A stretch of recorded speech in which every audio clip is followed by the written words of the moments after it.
اور اسرائیل کی health ministry نے، حکومت نے تمام شہریوں سے کہا ہے وہ آج اپنے گھر سے باہر نہ نکلے، کام پر نہ جائے، گھر کے اندر رہے، بنکروں میں چھپ کر رہے، کیونکہ دو طرفہ حملہ آج ہوا ہے۔ ایک طرف آندھی ہے، طوفان ہے، قدرتی مصیبت کا، آفت کا سامنا ہے، اور ادھر سے ایران کا حملہ بھی خطرناک طریقے سے ہو سکتا ہے۔ خبر ہے کہ لبنان میں جہاں حزب اللہ اور اسرائیل کے درمیان لڑائی جاری ہے، وہاں حزب اللہ کے لڑاکوں کی طرف سے لگاتار اسرائیلی آرمی کو لبنان سے باہر نکلنے پر مجبور کیا جا رہا ہے، اور ساؤتھ لبنان میں جن علاقوں کا اسرائیلی آرمی نے کنٹرول حاصل کر لیا تھا، وہاں سے اب اسرائیلی آرمی باہر نکل رہی ہے۔ 90 سے زیادہ مرکبہ ٹینک کو حزب اللہ نے اسرائیل کا تباہ کر دیا ہے، دوسری گاڑیوں کو تباہ کر دیا ہے، اور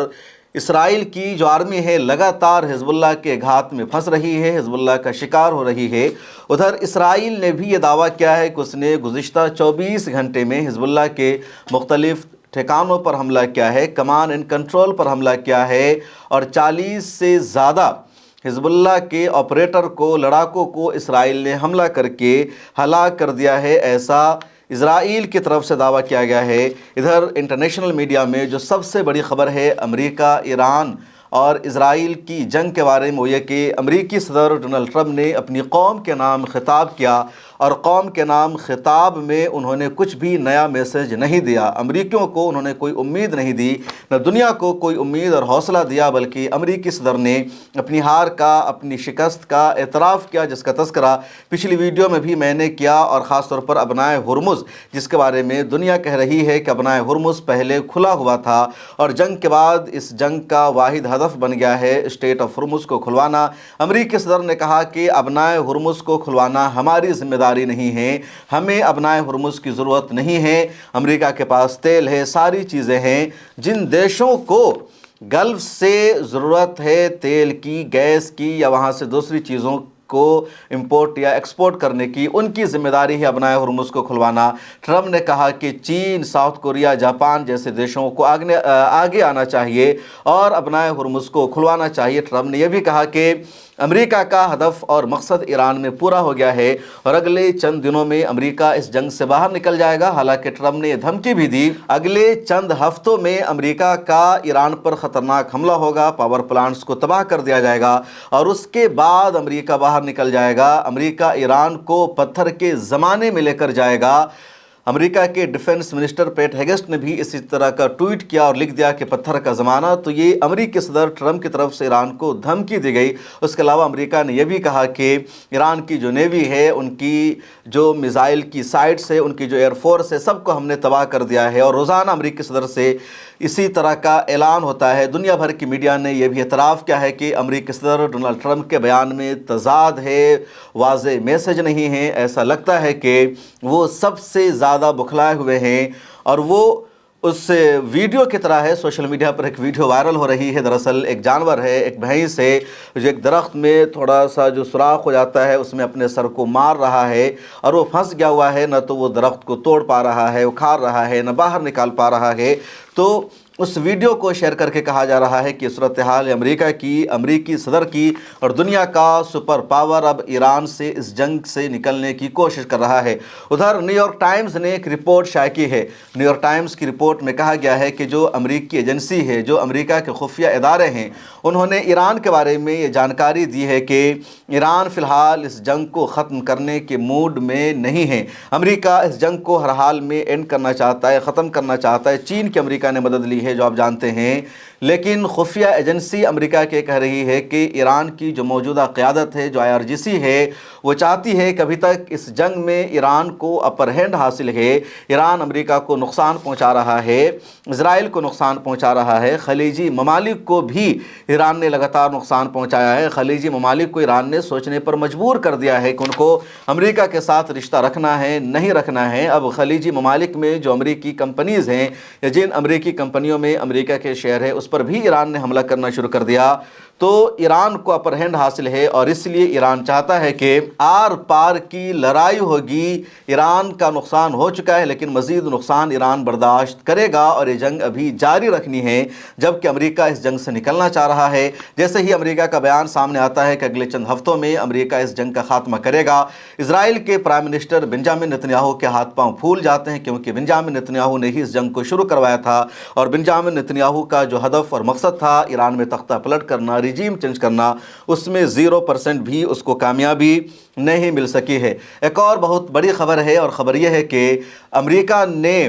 بغداد میں اپنی ایمبیسی کی طرف سے نوٹس ایشو کیا ہے، اور عراق میں رہنے والے تمام امریکیوں سے کہا گیا ہے کہ وہ اگلے 24 سے 48 گھنٹے میں عراق کو خالی کر دے، عراق کو چھوڑ دے، کیونکہ عراق میں جو ایران نواز گروپ ہے، عراق کی جو ملیشیا ہے، اس کا خطرناک حملہ ہو سکتا ہے، اور حملہ جاری ہے۔ چن چن کر امریکی آرمی کو مارا جا رہا ہے، امریکی شہری کو مارا جا رہا ہے۔ ایک دن پہلے کی رپورٹ ہے کہ ایک امریکی جرنلسٹ کو عراق میں ایران نواز گروپ نے اغوا کر لیا، کڈنیپ کر لیا، اور ابھی تک اس امریکی جرنلسٹ کا پتہ نہیں چل سکا ہے۔ عراق میں سب سے زیادہ امریکی آرمی بھی رہتی ہے، عراق پر قبضہ کر کے امریکہ نے اپنی آرمی کو بیٹھا رکھا ہے، کیونکہ جب امریکہ نے صدام حسین کی حکومت پر حملہ کیا، صدام حسین کو گرفتار کر لیا، تو صدام حسین اکیلے لڑ رہے تھے۔ جس طرح آج ایران کو کوئی مسلم دیش سپورٹ نہیں کر رہا ہے، اس وقت صدام حسین کو بھی کوئی دیش سپورٹ نہیں کیا تھا، اور امریکی آرمی وہاں پر پہنچ گئی تھی، بلکہ پڑوسی دیشوں سے، ایران سے اس وقت صدام حسین کے خلاف نعرے لگائے گئے تھے۔ عراق کی جو اچھی خاصی عوام تھی اس نے بھی امریکہ کو سپورٹ کر دیا تھا، اور اس کا نتیجہ یہ تھا کہ امریکہ کو عراق میں کامیابی مل گئی۔ امریکہ نے وہاں کی حکومت کا خاتمہ کر دیا اور اپنی فوج کو جگہ جگہ عراق میں بیٹھا دیا۔ اب خبر سامنے آ رہی ہے، اور لگاتار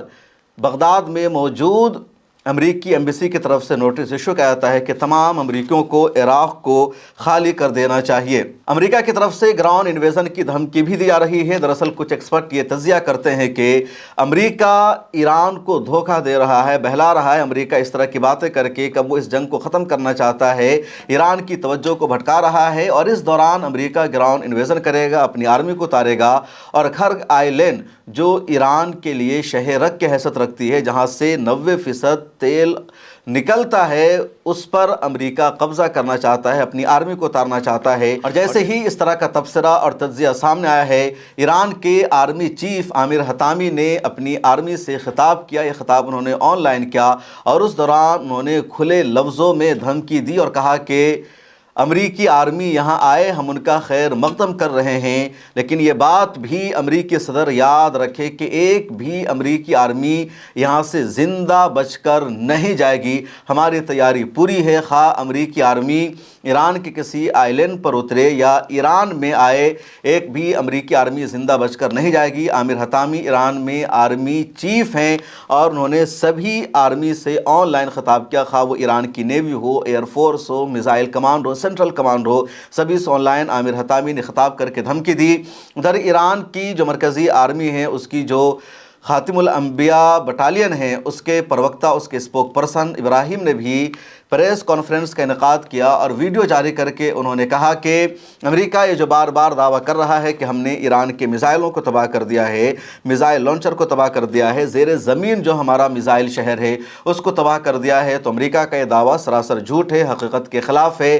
کیونکہ ایران میں ایسی جگہوں پر میزائلیں رکھی گئی ہے جہاں تک امریکہ نہیں پہنچ سکتا ہے، اور نہ ہی زیر زمین ہمارے چھپے ہوئے میزائلوں کو امریکہ باہر نکال سکتا ہے، ان کو تباہ کر سکتا ہے۔ امریکہ کا یہ جو دعویٰ ہے سراسر جھوٹ پر مبنی ہے، اس میں کوئی بھی سچائی نہیں ہے۔ حوثیوں نے بھی ایک بڑا اعلان کر دیا ہے، اور حوثیوں نے عرب دیشوں کو مخاطب کیا ہے۔ حوثیوں نے خلیجی ممالک کو مخاطب کرتے ہوئے کہا کہ اگر کسی بھی خلیجی دیش نے ایران پر حملہ کیا، اس جنگ کو جوائن کیا، تو پھر حوثی باب المندب کو یمن میں بند کر دیں گے، اور اس کو بند کرنے کا سب سے زیادہ نقصان ہوگا سعودی عرب کو، کیونکہ سعودی عرب کے پاس ہی ایک متبادل آپشن ہے ریڈ سی، اور ریڈ سی کے دروازے پر باب المندب ہے، اور یہ بھی ایک چیک پوائنٹ ہے دنیا میں جہاں حوثیوں کا کنٹرول ہے۔ پچھلی جنگ میں بھی حوثیوں نے اسے بند کر دیا تھا، تو حوثیوں نے فی الحال باب المندب کو بند نہیں کیا ہے لیکن دھمکی دی ہے۔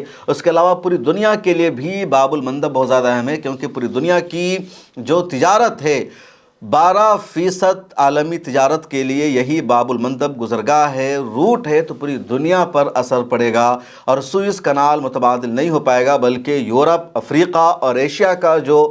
رابطہ ہے، جو کانٹیکٹ ہے، سیدھے ختم ہو جائے گا۔ باب المندب کے بند ہونے کی وجہ سے لمبا چکر کاٹ کر آنا پڑے گا۔ تو حوثیوں نے دھمکی دی ہے اور ابھی تک عرب دیشوں نے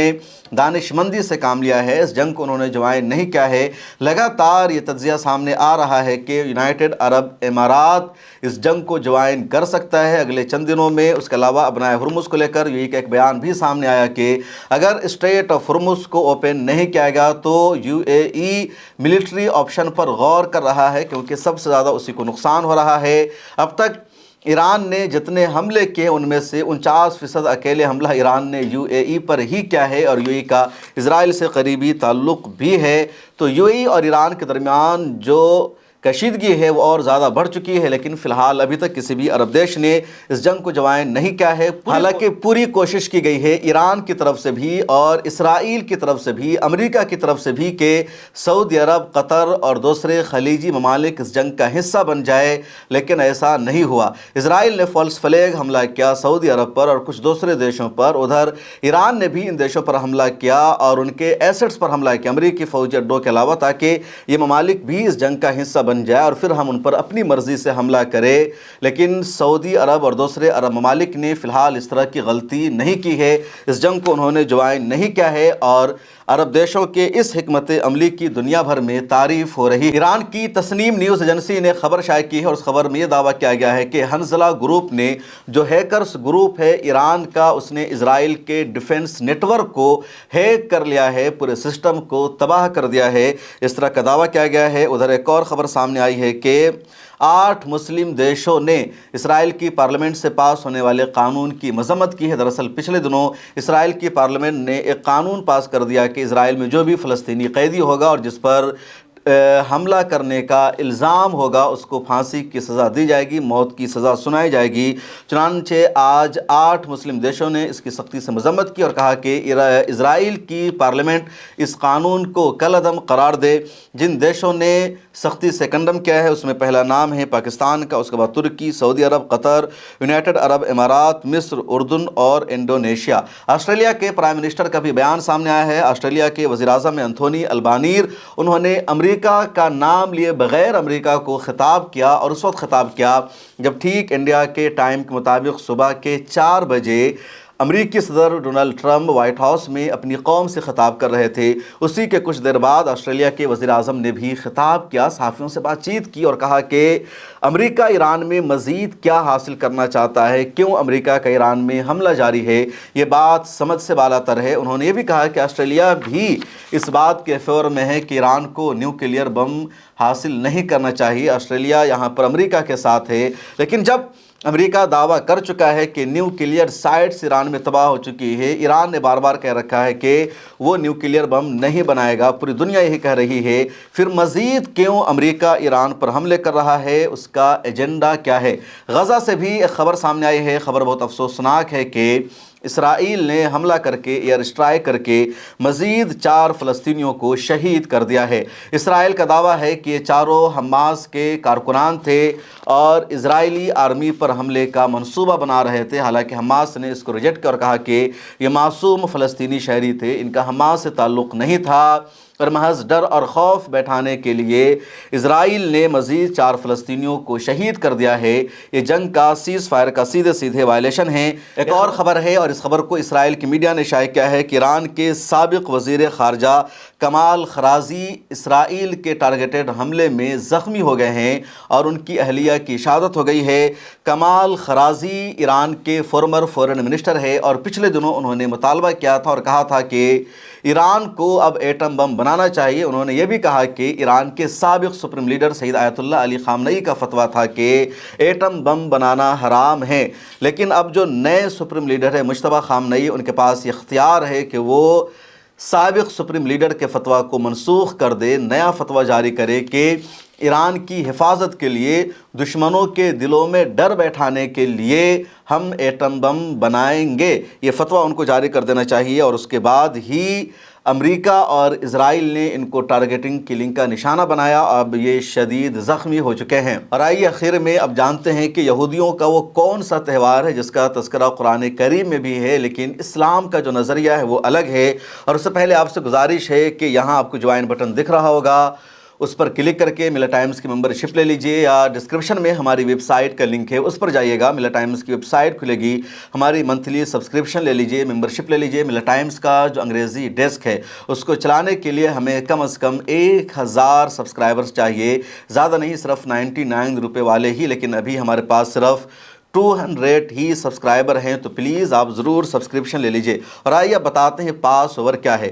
یہودیوں کا ایک تہوار ہے پاس اوور، جو یہودی کیلنڈر کے مطابق ہر سال مارچ اور اپریل کے مہینے میں آتا ہے، اور اس تہوار کو یہودی سڑکوں پر نکل کر مناتے ہیں، اچھا کھانا کھاتے ہیں، اس کے علاوہ وہ یروشلم میں جاتے ہیں اور دیوار گریا پر جا کر روتے ہیں، وہاں دعا کرتے ہیں۔ اب یہ جو تہوار ہے اس کا تعلق حضرت موسیٰ اور فرعون سے جڑا ہوا ہے۔ آپ جانتے ہیں کہ حضرت موسیٰ علیہ السلام کی جو قوم تھی اسی کو قوم یہود کہا جاتا ہے، اور فرعون نے حضرت موسیٰ علیہ السلام کی قوم پر، بنی اسرائیل پر بے پناہ ظلم ڈھایا تھا، قہر ڈھایا تھا، اور حضرت موسیٰ علیہ السلام فرعون کے ظلم سے بچنے کے لیے اپنی قوم کو مصر سے دریائے نیل کو کروس کر کے فلسطین کے علاقہ کی طرف لے کر آتے ہیں۔ اس سے پہلے یہ قوم مصر یا اور دوسرے علاقوں میں رہ رہی تھی۔ چنانچہ حضرت موسیٰ علیہ السلام دریائے نیل کے کنارے پہنچتے ہیں، اس کے بعد دریائے نیل میں راستہ بن جاتا ہے، اور حضرت موسیٰ علیہ السلام فلسطین کے علاقے میں بنی اسرائیل کو لے کر آ جاتے ہیں، یہودیوں کو لے کر آ جاتے ہیں۔ اس موقع پر یہودیوں نے روزہ رکھنے کا اہتمام کیا 7-8 دنوں تک، اور جشن منانا شروع کیا، اللہ تعالیٰ کا شکر ادا کیا کہ ہمیں ظلم سے نجات ملی ہے، ہمیں ظلم سے آزادی ملی ہے۔ یہ کانسیپٹ ہے پاس اوور تہوار کا، اور اب پابندی سے ہر سال 7-8 دنوں تک مارچ اور اپریل میں منایا جاتا ہے۔ اب یہودیوں کے لیے تہوار ہے، ان کے لیے عبادت ہے، لیکن اسلام میں اس کا تذکرہ ہے۔ حالانکہ یہ نہیں بتایا گیا کہ جو پاس اوور ہے اسلام میں اس کا کیا نام ہے، لیکن اسی سے کنیکٹڈ ہے، اور یہ پورا واقعہ موجود ہے۔ ہم سبھی اس تاریخ کو جانتے ہیں، یہودیوں نے بہت زیادہ ناشکری کی، اللہ تعالیٰ کی شان میں گستاخی کی، اس کی وجہ سے یہودیوں کو بہت زیادہ ذلت کا، رسوائی کا بھی سامنا کرنا پڑا، جیسے من و سلوہ کا معاملہ ہے۔ اب پاس اوور کے تہوار میں سیدر نام کا ایک کھانا کھایا جاتا ہے جو پیزا جیسا یا روٹی جیسا ہوتا ہے، اس کے علاوہ دیوار گریا کے سامنے آ کر دعا کرتے ہیں۔ اب ٹائمز آف اسرائیل نے یہ رپورٹ شائع کی ہے کہ مسجد اقصیٰ کو بند کر دیا گیا ہے، دیوار گریا کا جو کمپلیکس ہے اس کو بھی مکمل طور پر بند کر دیا گیا ہے، اور اب دیوار گریا میں بھی کسی یہودی کو اس موقع پر جانے کی اجازت نہیں ہوگی۔ دیوار گریا پر یہودی پاس اوور کے تہوار کے موقع پر بڑی تعداد میں جاتے ہیں، وہاں دعا کرتے ہیں، یا جو کچھ ان کو کرنا ہوتا ہے اپنے مذہب کے مطابق وہ کرتے ہیں، لیکن ایران کے حملوں کے ڈر سے اسرائیل نے اس کو بھی مکمل طور پر بند کر دیا ہے۔ اسی بہانے سے مسجد اقصیٰ کو بھی اسرائیل نے بند کر رکھا ہے، اور پچھلے 32 دنوں سے وہاں نماز ادا نہیں ہو رہی ہے۔ تاریخ میں پہلی مرتبہ وہاں عید کی بھی نماز ادا نہیں کی جا سکی۔ تو یہ یہودیوں کا پاس اوور تہوار ہے، اور اس رات میں ایران نے سب سے زیادہ اسرائیل پر حملہ کیا۔ آپ کو یہ پوری ویڈیو کیسی لگی کمنٹ سیکشن میں ضرور لکھیے۔ مجھے دیجیے اجازت، ملتے ہیں اگلی ویڈیو میں، اللہ حافظ۔